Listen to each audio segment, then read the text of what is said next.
And we're live! Yay! Woo! So this is our third edition of the Study on Love discussion, or Love Talk.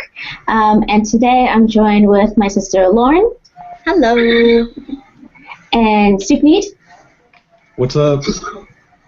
Awesome. So we were kind of briefly going over the prompt from last month, which was how can we live and operate in such a way that we are inviting to other people, that in a sense we're offering ourselves as a home, being somewhere where people feel at home around us. What does that look like, and how can we do that? And I know at the end of the last chat we talked a little bit about that. Personally, I think the thing that really resonated for me was in listening and kind of providing a space whenever somebody's talking to me or they're with me, that there's no judgment. They feel like there's no judgment, that they can be who they actually are, or express themselves or share what's on their heart and feel open to do that. I think that's kind of, at least for me and in my world, what that looks like for me to welcome people and for them to be a home. Did you guys have any thoughts about that, or ways that, what you feel, how that looks like for you?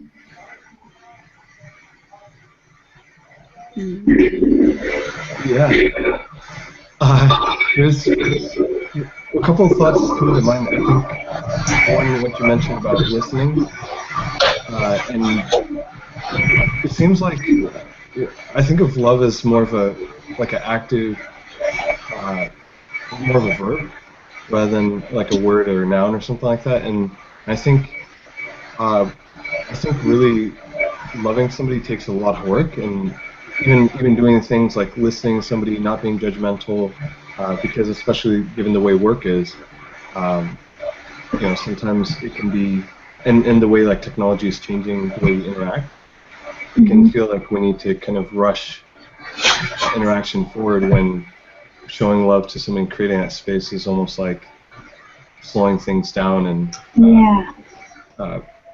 creating that space for a person to fully express themselves, whether that's anger, whether that's sadness, whether that's joy, whatever comes out in that space for that person. It seems like that's a love, regardless of whatever comes out of that.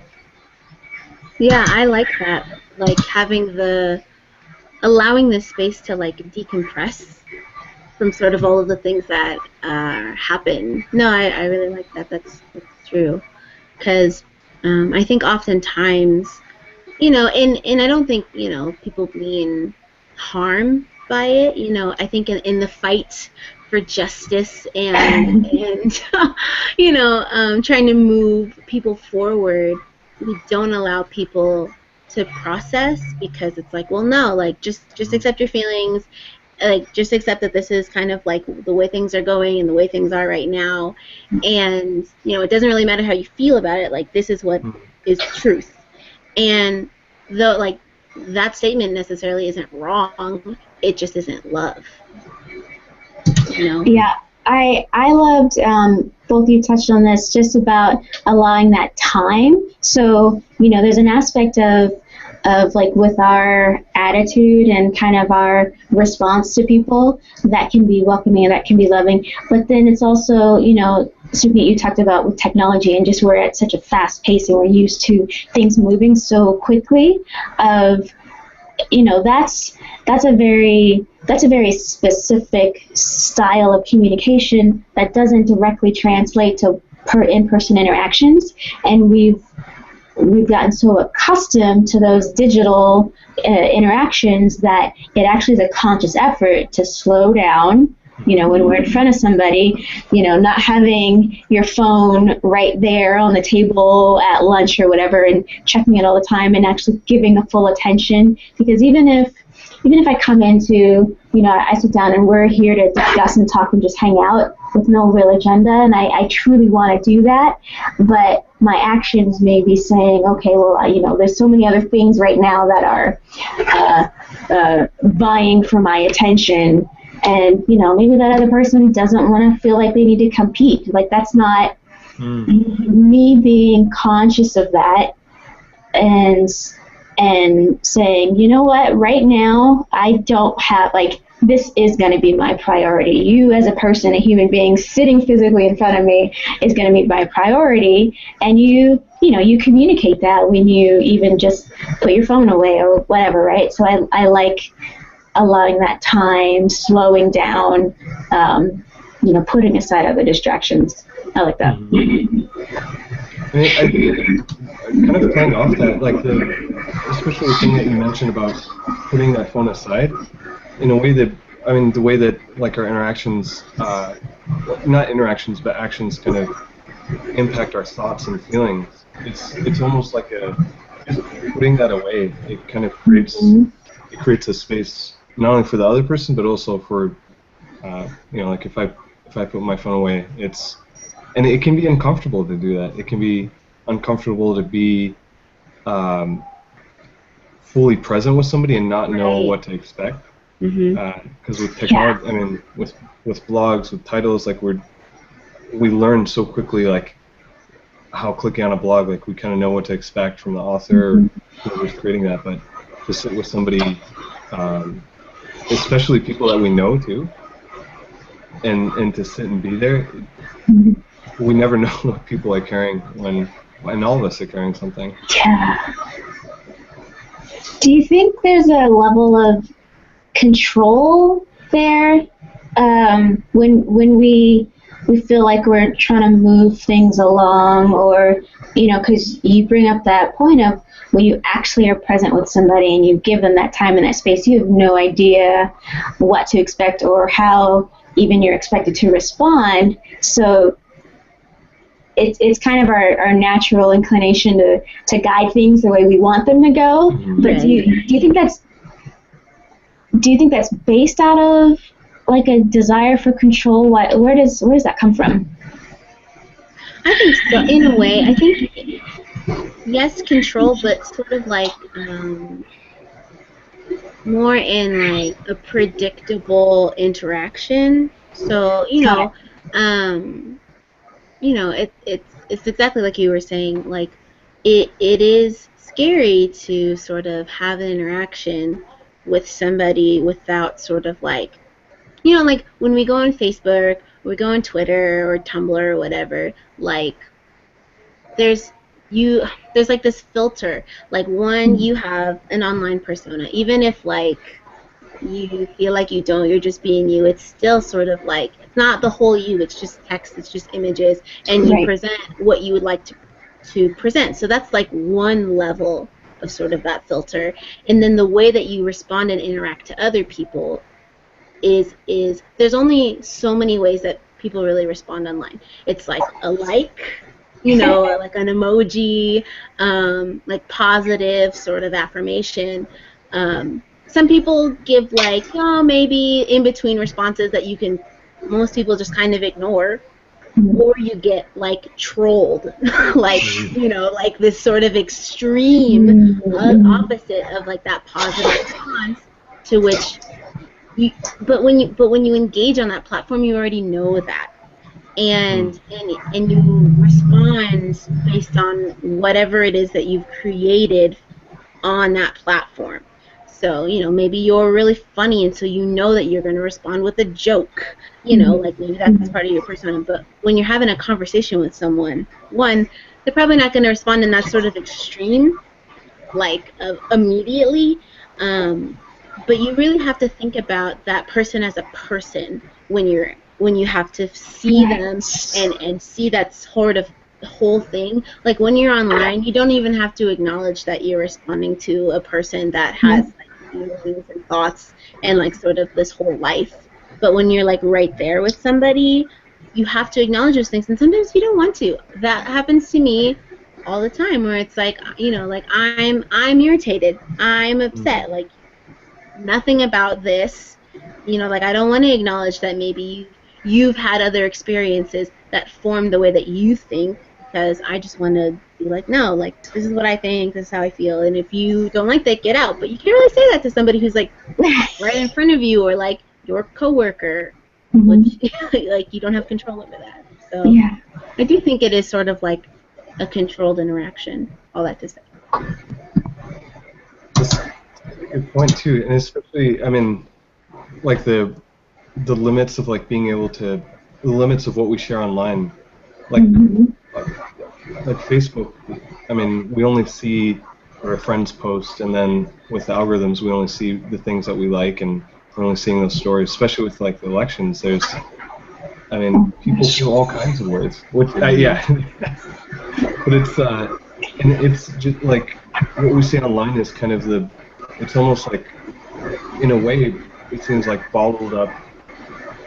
In some ways, like Lauren, what you mentioned about the extremes, it's almost like those bottled up emotions, because we have shifted so much to like not like being so uncomfortable sharing openly and being so vulnerable with each other.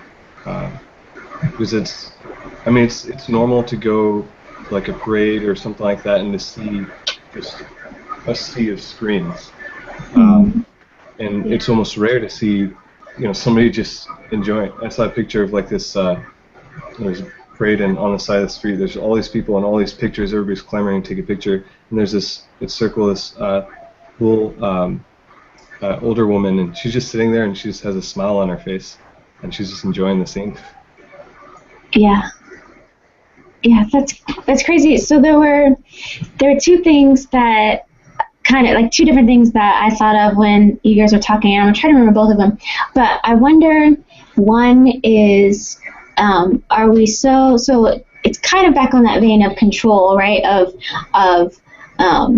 of the interactions that we involve ourselves in, wanting to be able to get in, get out, say what we want, and go. And there's never with our online interactions, there's never really, you're not required to really dive deep and continue those conversations. It's not an actual conversation. It's not a discussion, right? You get to say your opinion, blah, and then, go away and maybe deal with the repercussions. And then if somebody wants to challenge or refute or give their differing opinion or question for more, then you can say whatever you want to say to that person and go off. And that's like okay for some reason, as opposed to, it's okay to just have a conversation. It's okay to differ with opinions with somebody, but that's not how we want to interact, at least not online. And because we don't have to, we don't do it. Right. And I feel like that's kind of continued into personal interaction and personal life, not to those same extremes, but people get uncomfortable. They don't know how now to explain why they feel the way they do, or why they would make a statement, and where the thoughts that led to that statement came from. I mean, that's kind of why I want to have these type of discussions, because like discussion is almost an art form now, or maybe an art form that we're losing, of like, hey, this is where we are. This is how I feel personally. How do you feel about that? Let's talk that through. And what's the background that led you to, come to this point? Oh, really? Wow, that's fascinating. I never would have thought of it that way. I love that stuff. And so there's not really those forums, unless you seek them out. They're there. I take that back. They're there. But it's not a casual part of our interactions anymore, where we can just have these discussions. So that was the one thing. And I'm going to let somebody else talk while I try to remember the other thing. Yeah, it's. Were you going to say something, Lauren? Oh, no, you're good. Yeah, that's. I think that essence of like control. I mean, it can. It seems like there's a shift to like sharing, having more of the, and I mean, especially the space that you're creating right now, Renata, and I mean, or that we're all creating right now. It's it seems like it's that kind of shift that's happening, where it's like we're realizing like it's okay to be ourselves online, and Yes. yeah, it's and I mean, I was doing the podcast for a while, and it was, I mean, just intense, just crying, sobbing, anger, and I think one of the most powerful things about doing that, is realizing that this is something that's public and people are okay with that.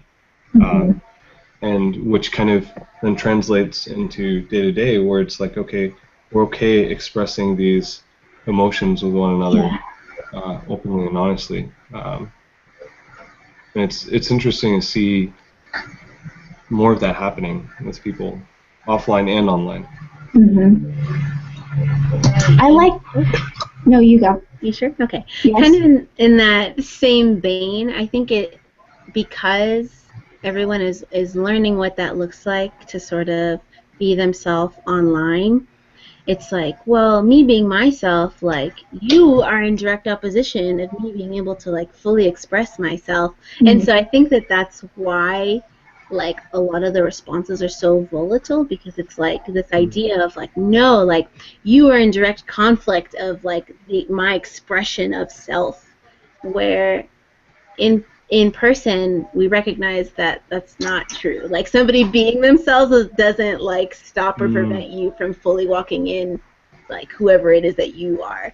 But I think that because online you have that platform to just kind of be loud and sort of, like, it is a very definitive thing, like, nope, no questions, this is what I said, like, me. I don't know. I think it's an awkward sort of transition that we're in, because I do agree, like, it is really quite beautiful in some respects how people can express themselves online, especially in ways to where they can't or feel that they cannot within their actual life, you know. But I think that you know, and yeah, there's a lot of freedom that comes in that, but we're still learning what it looks like to sort of coexist on an online sort of forum.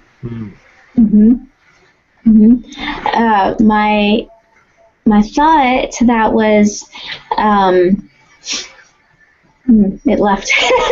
But I remembered what my second direction was, and it was, you know, I'm so fascinated with the fact that, you know, Lauren, you talked about the kind of 3 really basic ways of response that we see online, and that the most extreme one being that troll factor, or just, you know, really angry and saying what they want and just against whatever, right? Even if it's not even a personal belief, they just feel that freedom to communicate and express in that way. And I wonder, first my question was, why isn't there as much of that extreme on the positive side, of extreme hope, or extreme, like, yes, I support this so much, or yes, do this? And then I thought, okay, it is there is that out there, and people are doing that, but it doesn't get the same amount of attention. It doesn't create the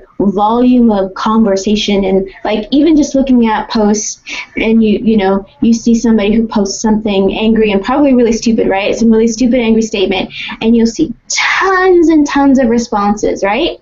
And likes because people like it, and likes because people think it's stupid and funny and they want to share it, right? It just gets all this interaction, and you put it up to a similarly really strong, really powerful, positive statement, like passionate statement, and it'll get some likes and maybe a comment.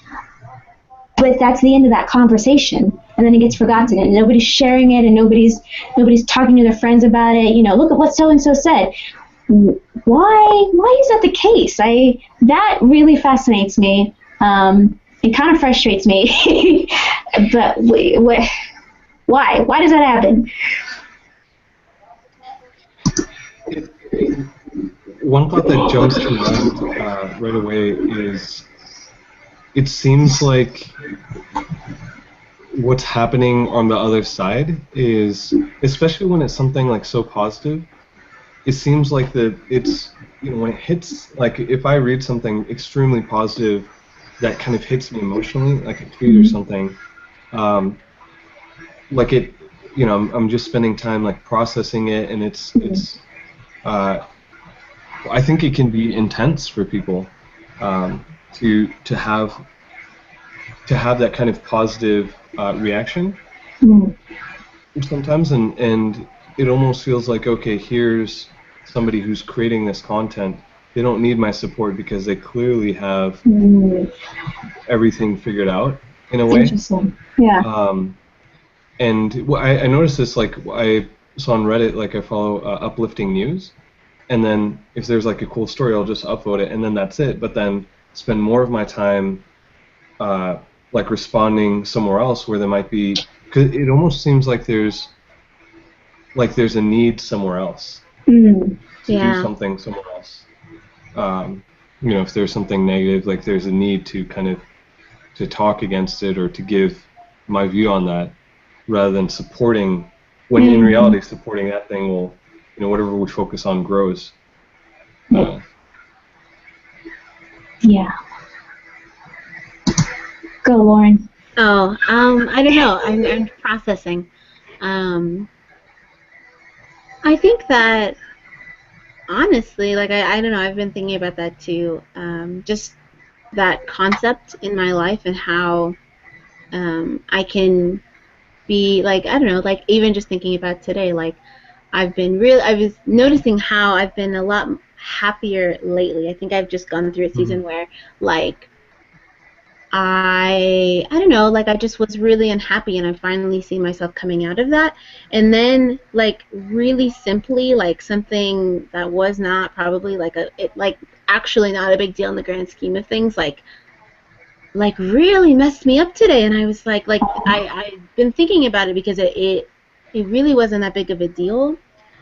And it just put this like sourness like in my mind, and even as I kept kind of going over it, I was like, why does this keep, like, why can't I ditch this thought, like, and why did I let this like ruin my mood for such an extended period of time? Like, it's not a big deal, just like it's like a work related thing. And I know, and I'm still kind of thinking about that and why that is, and why we do let moments like that sort of, in the grand scheme of this, like rob us of our joy. Right. When so much of our life, it really is, for the most part. I mean, granted, is good. I don't know. Still thinking about that. Still wrestling that for myself in this moment, I guess. Good question. Yeah, that sparked something, actually. It sparked another thought, and it seems like, Lauren, like what you mentioned, and I mean, personally, I've been going through like a lot of intense like emotions, somewhat related to the podcast, but it seems like as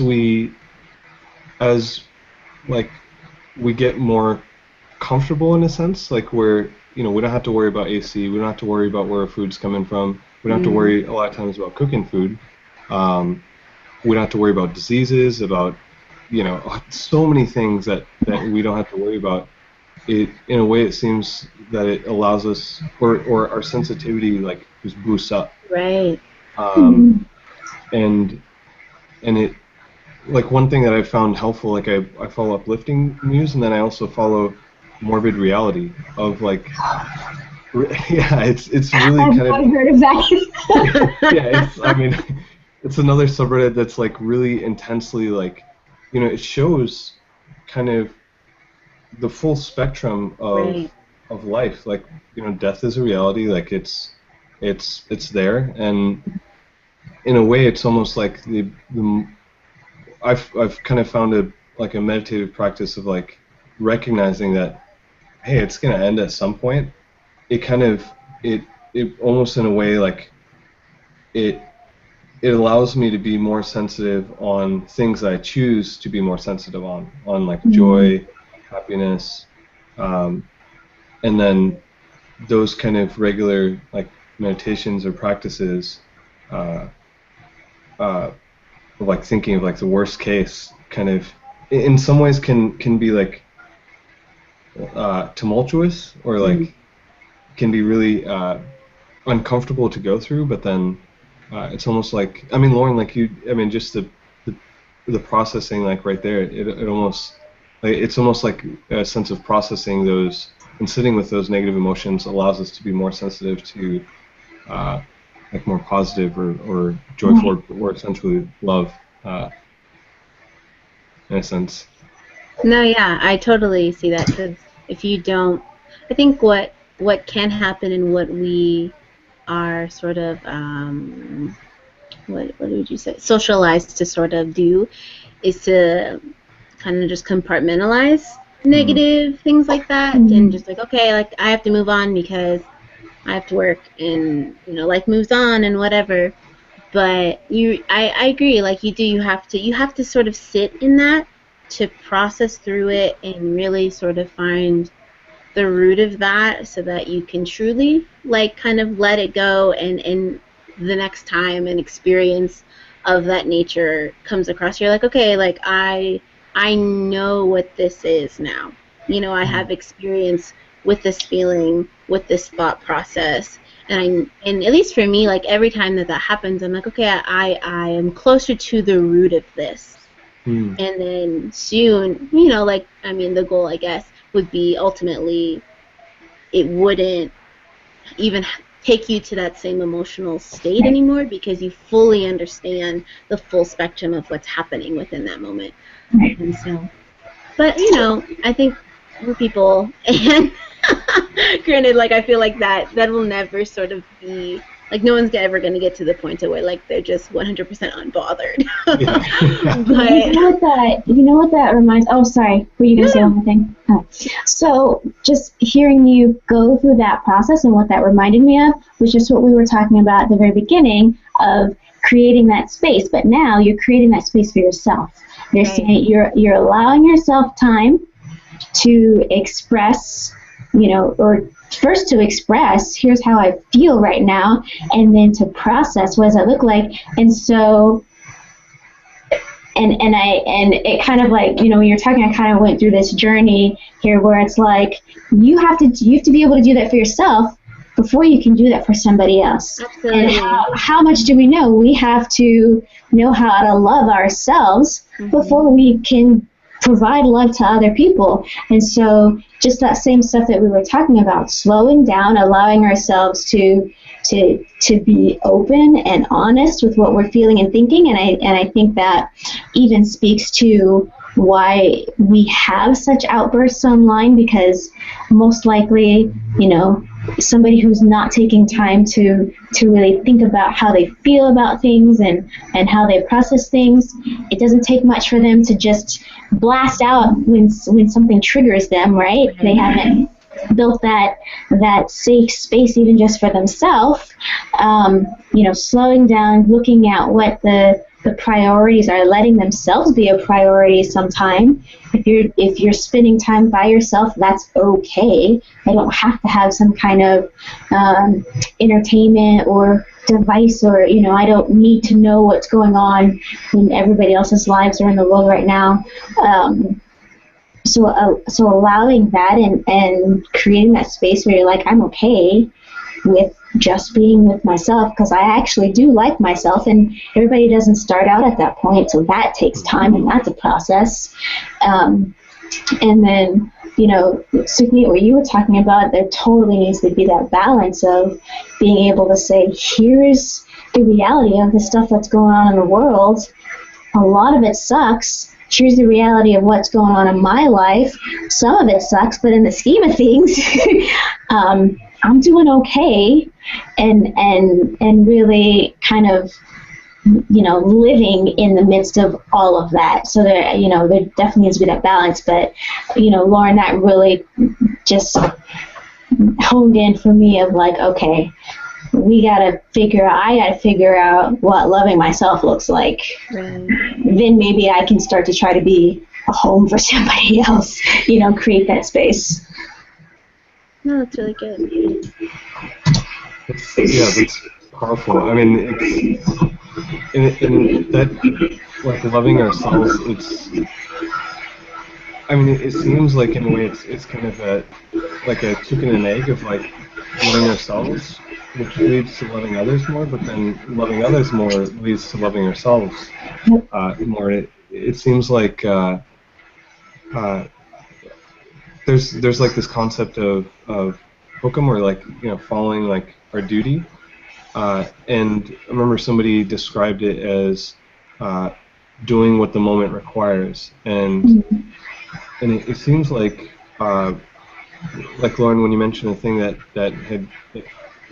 thought that had entered your mind recently, that was kind of mulling, and with the podcast too, it seems like our emotions are almost our teachers in a way, where if I'm feeling angry, if I'm feeling lonely, it's maybe I need time on my own, away from devices. Maybe I need people, depending on. I mean, some of us are more introverted, some of us more extroverted,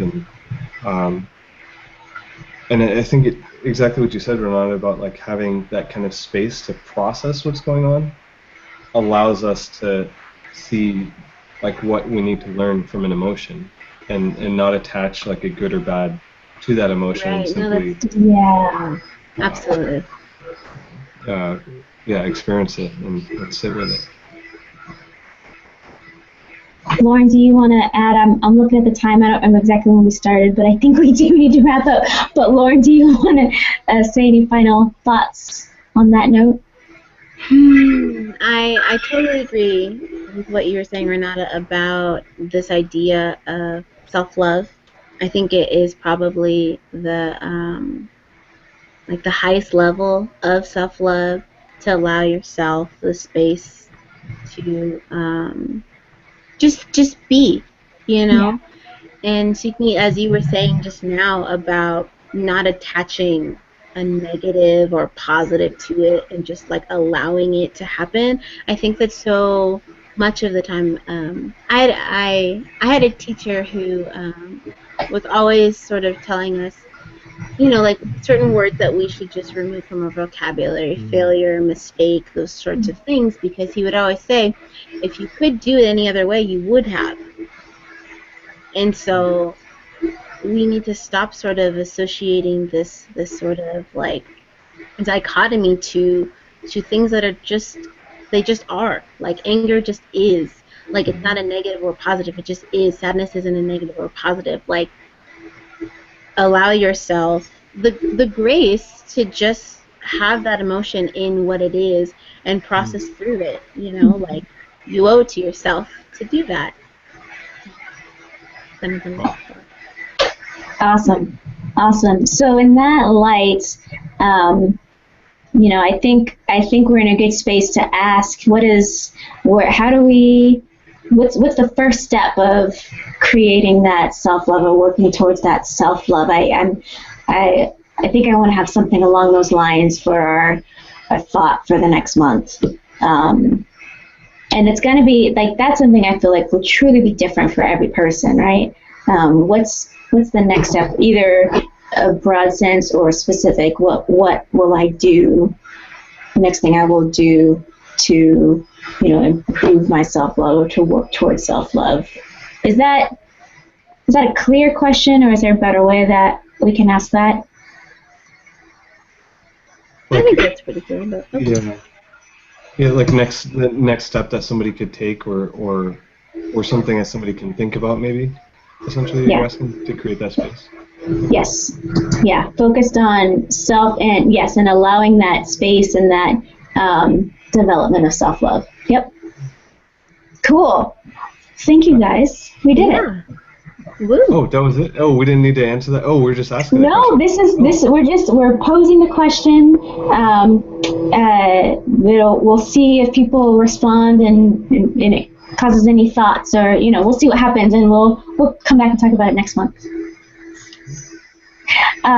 So we didn't do any formal introductions, but I do want, if you guys want to let people know where they can find you, if you're interested in that, let's talk about that. I am Miss Renata everywhere, Twitter, Instagram, Facebook, and I think that's all I have. Oh, Pinterest, Miss Renata. Sukneet, do you want followers? I don't know. On Twitter, I'm Sukneet_S, so that's spelled SUKHN as in Nancy EET. _S. And then as far as online, probably best place to start is artofchange.co. And then the podcast is /riffraff. Awesome. Cool.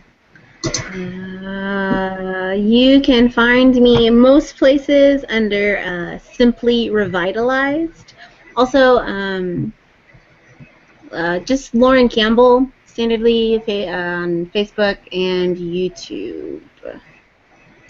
Yeah. They're cool people, so just check out what they're doing. If nothing else, follow them and see what kind of positive thoughts and just real thoughts that they're putting out there. I love it. I love you guys. Thanks. Yeah. Love you too, Renata. Yeah. And we'll do this again shortly.